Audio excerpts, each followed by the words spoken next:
Bismillahirrahmanirrahim. Assalamualaikum warahmatullahi wabarakatuh. Innal hamdalillah nahmaduhu wa nasta'inuhu wa nastaghfiruh wa na'udzu billahi min shururi anfusina wa min sayyiati a'malina. May yahdihillahu fala mudilla lahu wa may yudlil fala hadiyalah. Asyhadu an la ilaha illallah wahdahu la syarika lah wa asyhadu anna Muhammadan 'abduhu wa rasuluh. يا أيها الذين آمنوا اتقوا الله حق تقاته ولا تموتن إلا وأنتم مسلمون يا أيها الناس اتقوا ربكم الذي خلقكم من نفس واحدة وخلق منها زوجها وبث منهما رجالا كثيرا ونساء واتقوا الله الذي تساءلون به والأرحام إن الله كان عليكم رقيبا يا أيها الذين آمنوا اتقوا الله وقولوا قولا سديدا يصلح لكم أعمالكم ويغفر لكم ذنوبكم ومن يطع الله ورسوله فقد فاز فوزا عظيما أما بعد فإن أصدق الحديث كتاب الله وخير الهدى هدى محمد صلى الله عليه وسلم وشر الأمور محدثاتها فإن كل محدثة بدعة وكل بدعة ضلالة وكل ضلالة في النار اللهم فصل وسلم على النبي الكريم وعلى آله وصحبه أجمعين. Ikhwatal Islam, a'azakumullah, para hadirin dan hadirat jamaah salat tarawih yang dimuliakan Allah Subhanahu wa taala. Segala puji dan syukur senantiasa dan selalu kita panjatkan kepada Allah Tabaraka wa taala, tentunya dengan segenap qudrah dan iradahnya. Alhamdulillah, kesempatan malam hari ini kita bisa kembali berkumpul di dalam tempat ibadah ini, tentu dalam rangka melengkapi dan menyempurnakan setiap rangkaian-rangkaian ibadah yang ada di dalam bulan Ramadan kali ini.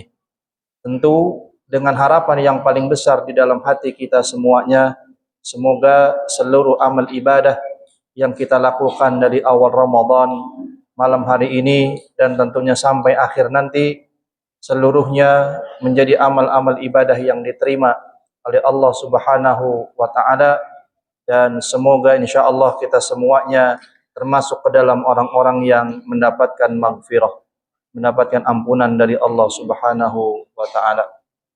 Salawat dan salam tidak lupa kita sampaikan kepada uswah dan qudwah, suri tauladan terbaik bagi seluruh orang-orang yang beriman, ialah Nabi Muhammad sallallahu alaihi wasallam.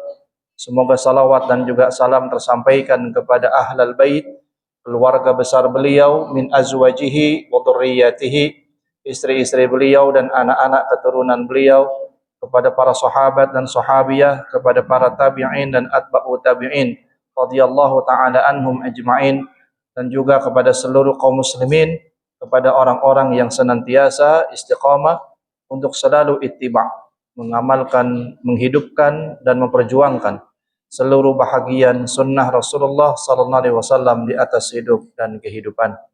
Baik para ikhwan dan akhwat sekalian yang dirahmati Allah Subhanahu wa taala, terima kasih masih duduk dan tinggal di masjid ini setelah tarawih, karena barangkali sudah banyak yang meninggalkan masjid karena ada kegiatan dan kesibukan lain. Ya, semoga Allah taala mengganjar antum semuanya dan kita yang masih tetap duduk tinggal di majelis ilmu ini dengan ganjaran yang seluas-luasnya. Baik. Kita melanjutkan pelajaran yang lalu, ya, masih berbicara tentang bersegera atau bersemangat untuk melakukan amal-amal saleh dan tidak menunda-nundanya. Pada pertemuan yang lalu kita sudah sampaikan beberapa firman-firman Allah Subhanahu wa taala, bahkan hadis-hadis Nabi sallallahu alaihi wasallam yang merangsang kepada kita semuanya sebagai seorang muslim agar tatkala datang kepada kita satu petunjuk tentang kebaikan, maka kita diperintahkan agar segera untuk melakukannya. Jangan pernah menunda-nunda kebaikan tersebut. Kerjakan setiap kebaikan tersebut sesuai dengan kadar kemampuan kita. Makanya perintah dasarnya, Kata Nabi sallallahu alaihi wasallam, "Idza atakum amrun fa'tu mastata'tum." Jika telah datang kepada kalian satu perintah dalam agama ini, fa'tu mastata'tum, maka datangilah, kerjakanlah perintah tersebut sesuai dengan kadar kemampuan kalian. Artinya apa, Pak? Tidak boleh berlebih-lebihan dalam beribadah. Artinya tidak boleh berlebih-lebihan apalagi melampaui batas di dalam beragama. Dalam Al-Quran sampai Allah mengatakan, "Ya ayyuhalladzina amanu la tarfa'u aswatakum fawqa sautin Nabi." Wahai kalian orang-orang yang beriman, jangan kau tinggikan, jangan kau angkat suara kalian fawqa sautin Nabi, lebih tinggi daripada suara siapa? Nabi sallallahu alaihi wasallam. Jadi kalau Nabi ibadahnya seperti ini, jangan seolah-olah kita bisa beribadah yang melampaui Rasulullah sallallahu alaihi wasallam. Kira-kira mampu tidak, Pak? Kita beribadah melampaui ibadahnya Nabi sallallahu alaihi wasallam? Tidak mungkin. Bukankah kita ingat ada 3 orang yang datang kepada Nabi sallallahu alaihi wasallam? Kan kita tahu hadisnya. Ya, yang satu bilang apa? "Ya Rasulullah, saya bisa sholat malam sepanjang malam tanpa putus. Ya Rasulullah, saya bisa puasa di siang hari setiap hari sepanjang tahun tanpa putus. Ya Rasulullah, saya bisa tidak menikahi wanita." Apa jawab Nabi, Pak sallallahu alaihi wasallam? Kata Nabi SAW, "Pada sebahagian malamku aku pun tidur, kemudian aku bangun untuk sholat malam. Pada sebahagian siangku aku pun berbuka, tidak setiap hari berpuasa kecuali di bulan Ramadan." Dan Nabi mengatakan, "Wa atazawwajun nisa," dan aku pun juga menikahi wanita-wanita. "Faman raghiba an sunnati falaysa minni," maka barang siapa yang benci dan tidak suka kepada sunnahku, maka dia bukan bahagian dari golonganku. Ya, jelas riwayat ini menunjukkan kepada kita beribadah sesuai dengan kadar kemampuan, jangan berlebih-lebihan, apalagi melampaui ya apa yang dilakukan oleh Nabi sallallahu alaihi wasallam. Ya, enggak boleh, kata disam azakumullah. Ya, akan tetapi kalaupun kita diperintahkan beramal sesuai dengan kadar kemampuan, tapi kita diperintahkan untuk meningkatkan kualitas ibadah itu. Ya, ada di kampung saya, Pak, bukan di kampung antum kali. Imam kalau sholat ngimaminnya, bacaannya kuliah sama kulhu, duet maut itu, Pak, 2 tuh. Duet maut, kuliah sama kulhu. Ya, subuh itu. Ya, maghrib itu, isya itu, wah duet maut udah, kuliah sama kulhu. Begitu ditanya, "Kenapa antum bacanya kuliah dan kulhu saja?" Apa jawab dia, Pak? "Ustadz, kan kata Nabi kerjakan sesuai dengan kadar kemampuan. Kemampuan saya cuma kuliah dan kulhu." Anda tanya sama antum, ini sesuai kadar kemampuan apa malas, Pak? Hah? Sesuai kadar kemampuan atau malas? Malas yang begini. Seumur-umur kuliah kulhu, itu aja diulang-ulang. Ini sih bukan sesuai kadar kemampuan, ketahuan ini apa? Malas. Ya, nggak mau berkembang, nggak mau berubah, nggak mau meningkatkan kualitas dirinya. Memang kita disuruh untuk sesuai kemampuan sama Nabi, na'am. Dasarnya juga dalam Al-Quran Allah mengatakan, "Walaqad yassarna Qur'ana lidzikri fahal mim mudzakir." Ya, na'am. Kami turunkan Al-Quran mudah untuk diingat. Kemudian dalam ayat yang lain juga Allah Subhanahu wa taala mengatakan kepada kita, ya, faqra'u ma tayassara minal Qur'an. Maka bacalah apa yang mudah dari ayat-ayat Al-Quran. Pak, tahu nggak bacaan sholat malamnya Rasulullah SAW? Tahu ya? Sahabat Anas bin Malik pernah menyaksikan, Pak, sholat malamnya Nabi Sallallahu Alaihi Wasallam. Ya, diperhatiin, didengerin sama Anas bin Malik. Rakaat pertama bacaannya surah Al-Baqarah sampai pertengahan. Anas bin Malik mengira Nabi akan ruku, tapi ternyata Nabi Sallallahu Alaihi Wasallam menyelesaikan seluruhnya surah Al-Baqarah. Berapa jumlahnya? 200 86 ayat. Selesai. Habis. Tadi imamnya juga baca surah Al-Baqarah kan. Ana tahu hati antum sudah ngegerutu dikit-dikit tuh. Waduh, Al-Baqarah. Jangan-jangan sejus. Enggak, cepat kok imamnya tadi. Iya kan? Nabi sampai selesai. Aku kira, kata Anas bin Malik, Nabi akan ruku. Nabi menyambungnya dengan surah An-Nisa sampai selesai, Pak. Setelah itu, aku kira Nabi akan ruku. Nabi menyambung lagi dengan surah Ali Imran sampai selesai. 3 surah itu dibaca sama Nabi SAW dalam 1 rakaat salat malamnya. Sampai pecah-pecah kakinya, lebam-lebam, ya, telapak kakinya dan seterusnya. Kenapa? Karena terlalu lamanya beliau berdiri melaksanakan salat malam. Anas bin Malik bertanya, kenapa kau sampai seperti itu ya Rasulullah? Nabi hanya menjawab, afala an akuna abdan syakura. Tidakkah lebih baik aku menjadi seorang hamba Allah yang bersyukur? Itu jawaban Nabi, Pak, sallallahu alaihi wasallam. Angkat tangan, Pak. Seorang saja yang mampu seperti itu. Ada? Salat malam Al-Baqarah, An-Nisa, Ali Imran. 1 rakaat. Angkat tangan yang mampu. Ya. Gak usah dihafal deh, baca aja gitu. Buka Qur'annya sambil baca. Ada yang mampu? Masya Allah. Ya. Nah, itulah salatnya Nabi sallallahu alaihi wasallam. Ya, kita tidak bisa mengikuti beliau karena memang kadar kemampuan kita tidak sama dengan Nabi.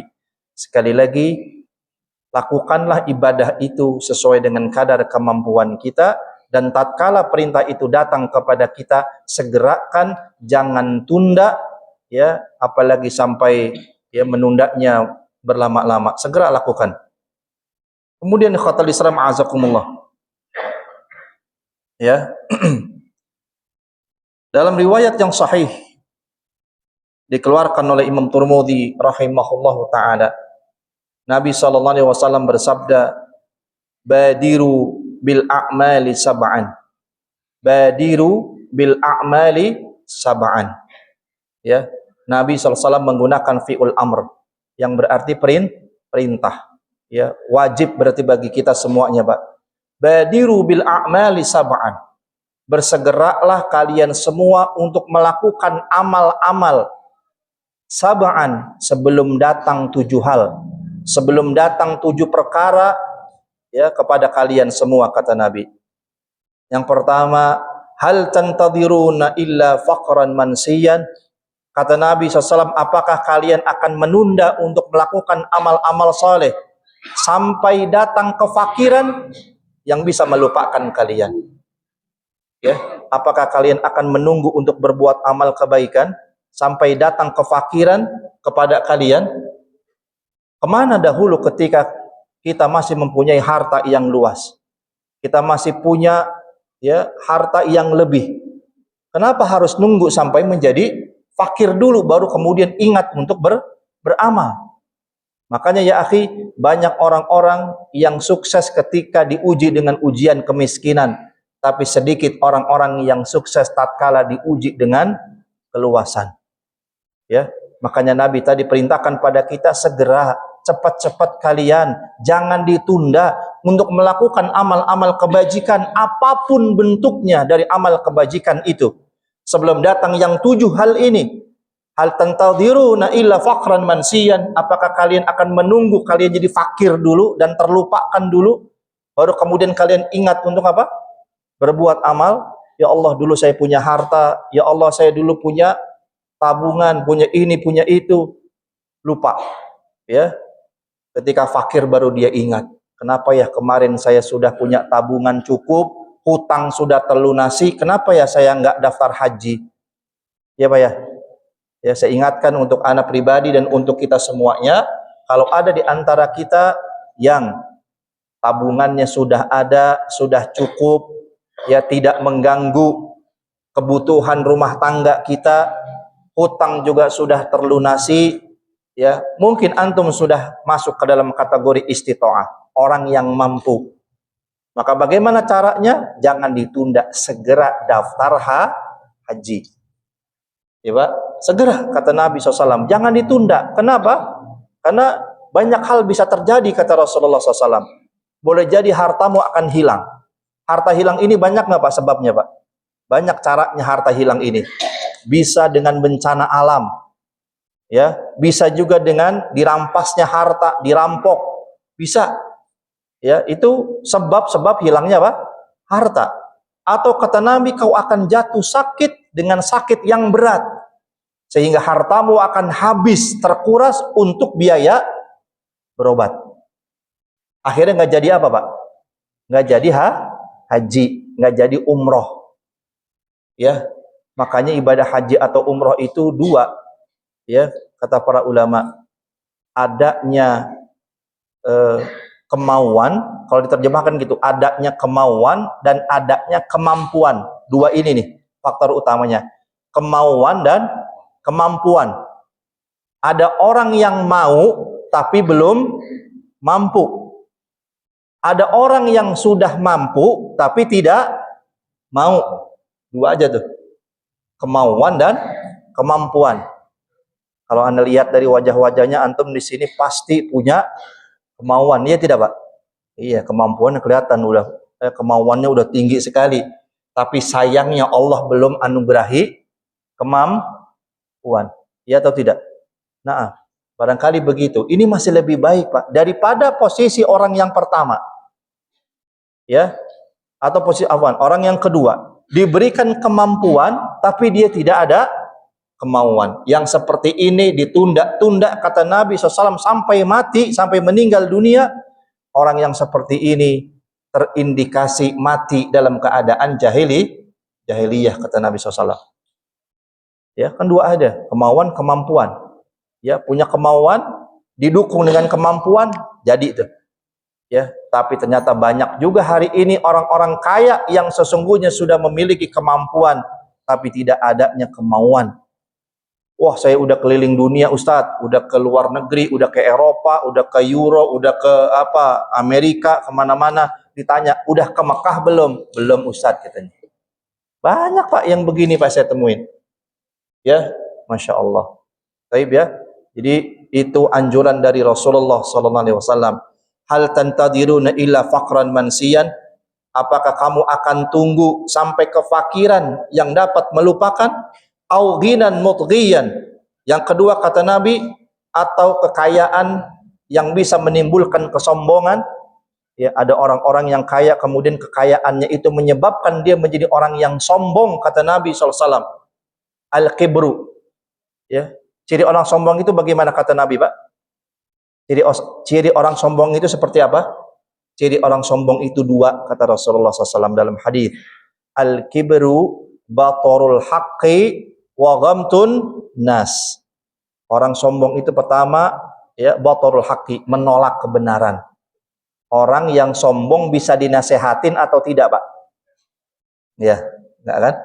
Relatif orang yang sombong itu enggak akan mau dinasehati, Pak. Karena dia pasti merasa dirinya yang benar, hebat. Yang kedua, ya, wa ghamtun nas. Selain menolak kebenaran, orang sombong itu yang kedua kata Nabi melecehkan dan merendahkan manusia yang lain. Makanya ada istilahnya hari ini Pak, istilah kerennya, istilah modernnya itu adalah NPD. Antum tahu, pernah dengar? NPD, Narcissistic Personality Disorder, kalau dipanjanginnya begitu. Ya, cari deh, searching di Google, apa sih NPD itu? Satu karakteristik, ya, sifat orang yang narsis. Apa sih narsis itu, Pak? Narsistik itu apa? Orang yang terlampau percaya diri. Sombong tidak?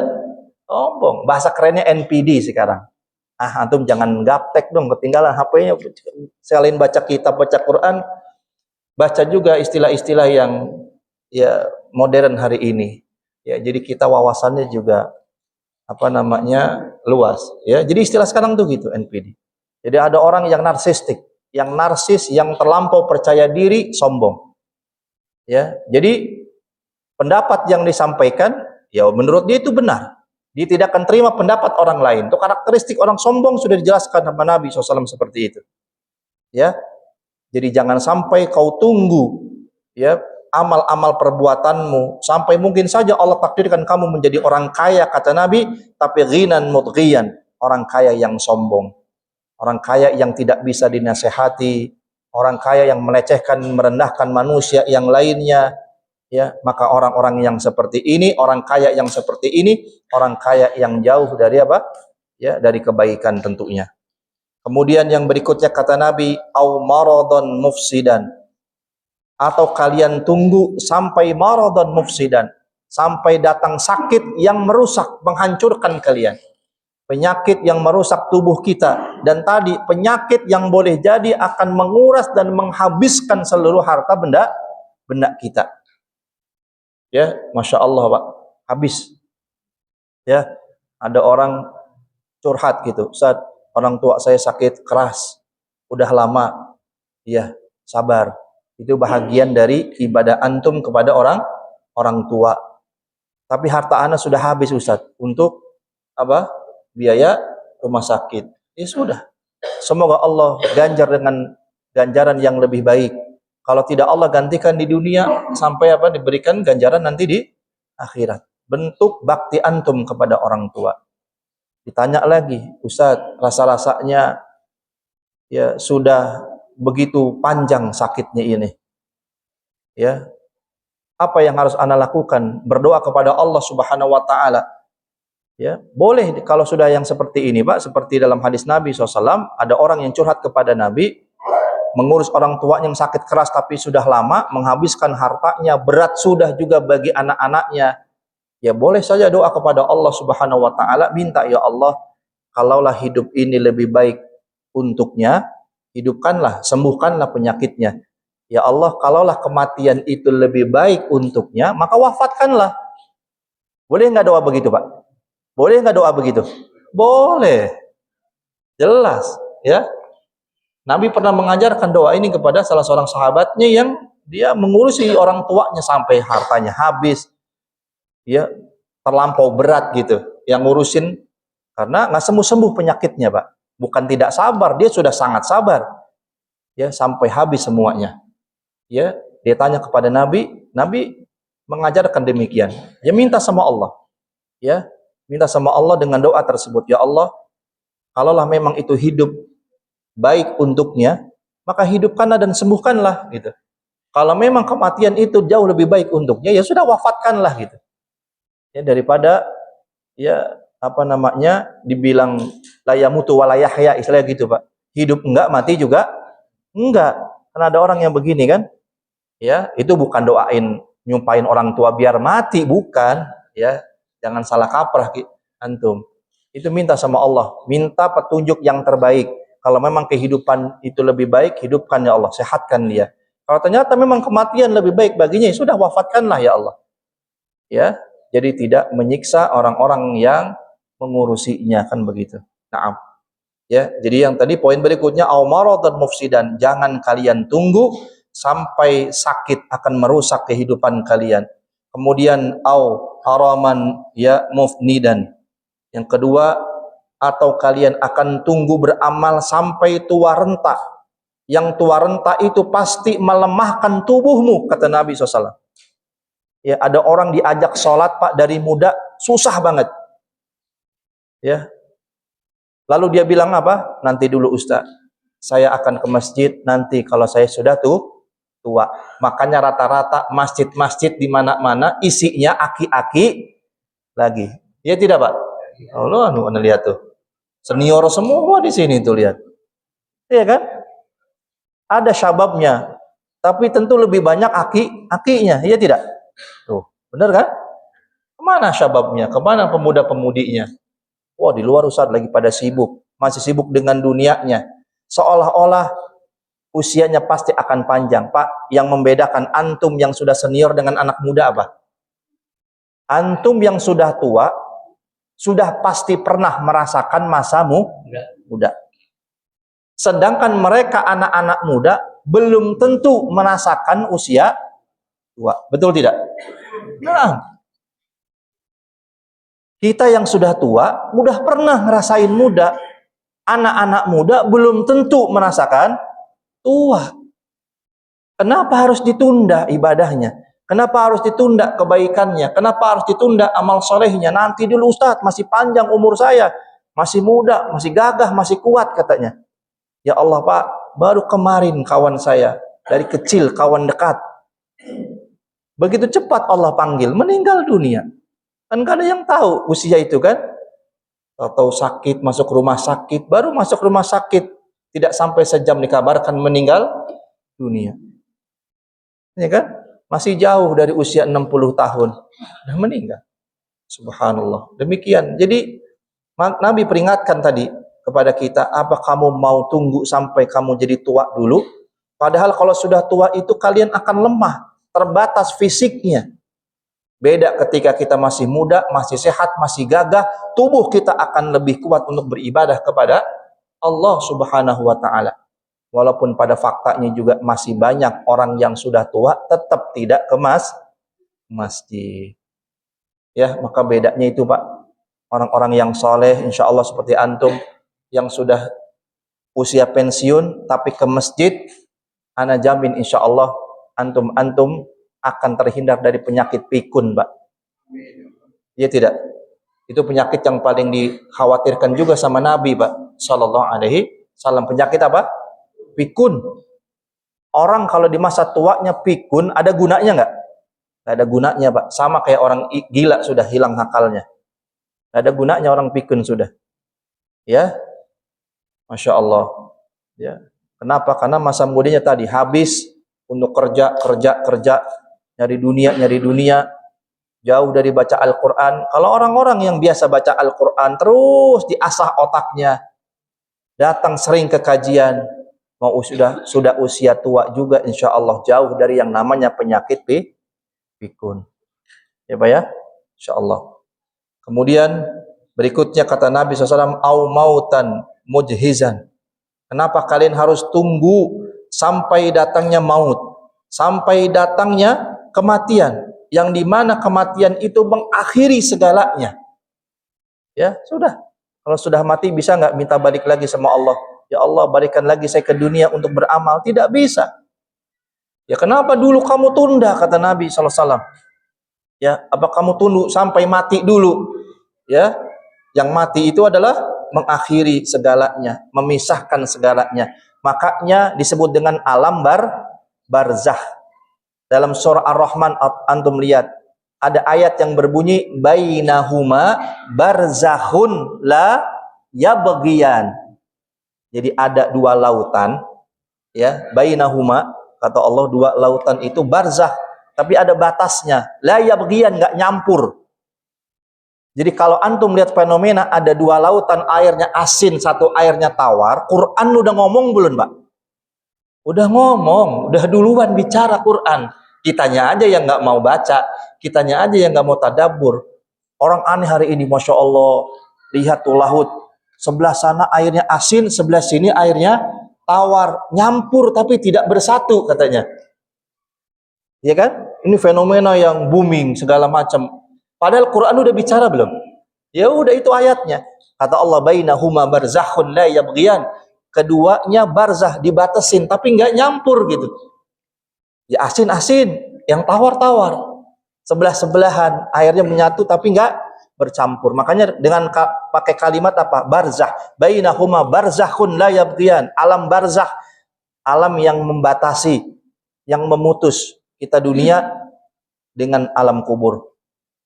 Ya, bisa nggak lagi berinteraksi, Pak, yang di dunia dengan yang di kuburan? Nggak bisa. Makanya disebut dengan alam barzah. Ya, itu asal katanya seperti itu, Pak.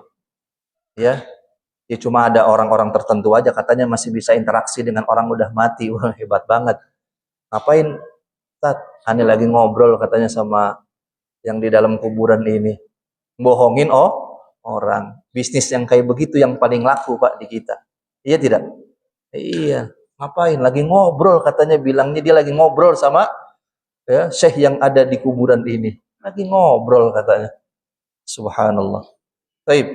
Kemudian awid dajjal fasyarru ghaiban yuntadharu. Atau kalian tunggu dajjal, kata Nabi, sampai keluar. Yang Dajjal itu memiliki daya rusak, daya hancur yang sangat dahsyat, kata Nabi SAW. Siapa pengikut Dajjal paling banyak, Pak? An-nisa, kaum perempuan. Makanya kata Rasulullah, kalau saat itu tiba, kalian kunci rapat-rapat, rantai kalau perlu kaum perempuan kalian, istri-istri dan anak perempuan kalian, jangan sampai keluar rumah. Ya, karena ya kata Nabi, pengikut Dajjal itu paling banyak adalah datang dari kaum perempuan. Ini peringatan. Bahkan nanti di neraka pun juga penghuninya, kata Nabi, paling banyak siapa? Kaum perempuan. Maaf Ibu, bukan merendahkan kaum perempuan, bukan. Justru ini peringatan, ya, koreksi untuk kita semuanya. Yang suami koreksi istrinya, nasihatkan. Bagi para ibu, ya, perbaiki diri insya Allah sehingga tidak menjadi bahagian, ya, kelompok tersebut. Ya, perempuan paling banyak kata Nabi. Yang mengikuti siapa? Dajjal. Pak, apa sih yang nggak bisa dilakukan sama Dajjal? Semua bisa. Ya, perintahkan langit turun hujan, hujan nggak? Langsung hujan. Perintahkan kepada bumi keluar tumbuh-tumbuhan, keluar langsung, Pak. Dajjal membelah tubuh seorang anak, dilempar ke sana, dilempar ke bagian sana, satu kali tepuk, ya, maka tubuh anak yang sudah terbelah-belah itu menyatu kembali dan anak itu kembali hidup. Dajjal siapa? Makanya orang nggak percaya. Percaya semua orang. Ya, dengan fitnahnya Dajjal, na'udzubillah. Apalagi perempuan. Kenapa perempuan itu paling banyak pengikutnya? Perempuan itu potensinya kan apa, Pak? Menyukai keindahan. Wanita itu menyukai perhiasan. Iya tidak? Iya. Ya kan? Coba antum kalau lagi ada rezeki tiba-tiba pulang ke rumah kasih istri antum hadiah. Nih, sayang. Ya, aku belikan tas Gucci misalnya. Yang branded, yang mahal itu, Pak. Seneng nggak istri? Apa? Hermes tuh. Tahu apa tuh? Masya Allah. Ya, seneng nggak kira-kira istri, Pak? Wah, luar biasa, berbunga-bunga. Langsung bulan madu lagi antum seketika tuh. Iya kan?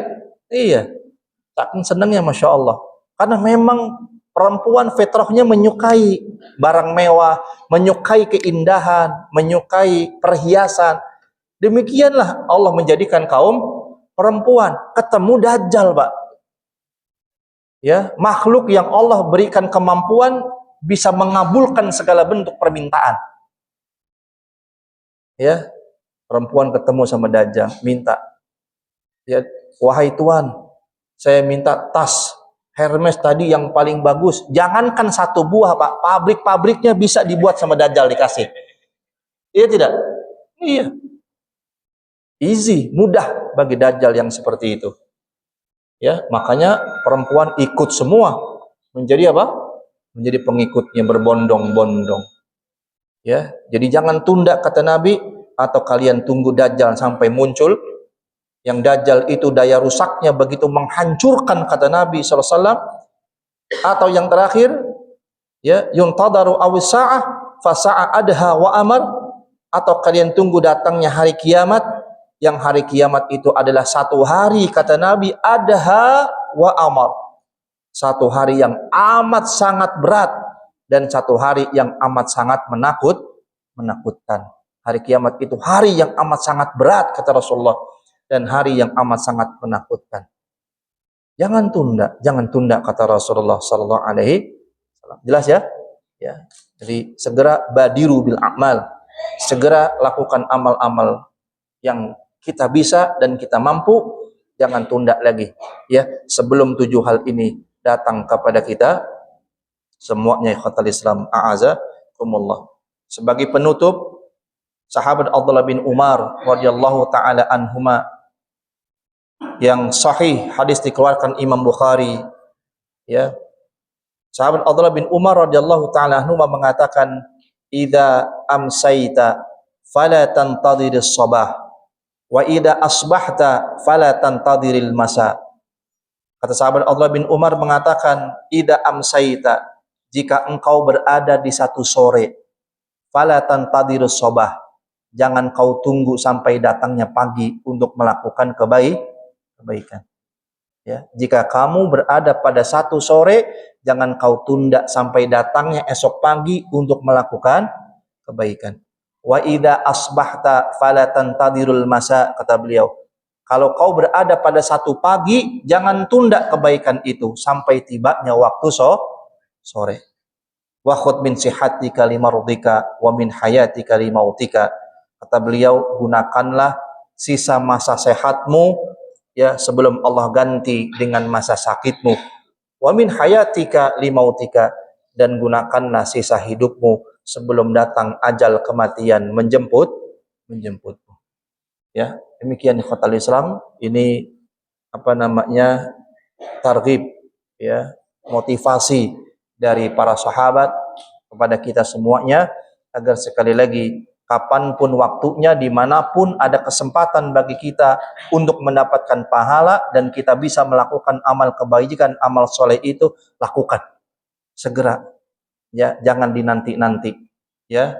Semoga Allah Subhanahu wa taala memberi taufik dan hidayah pada kita semuanya, dan semoga Allah menerima seluruh amal ibadah kita semuanya. Jazakumullahu khairan wa sanal jaza. Demikianlah pembahasan yang singkat ini. Selamat melanjutkan ibadahnya, iktikafnya, banyak berdoa ya, semoga Allah karuniakan kita Lailatul Qadar insyaallah. Baik, barakallahu fikum, subhanakallahumma bihamdika, asyhadu an la ilaha illa anta, astaghfiruka wa atubu ilaik. Wassalamualaikum warahmatullahi wabarakatuh.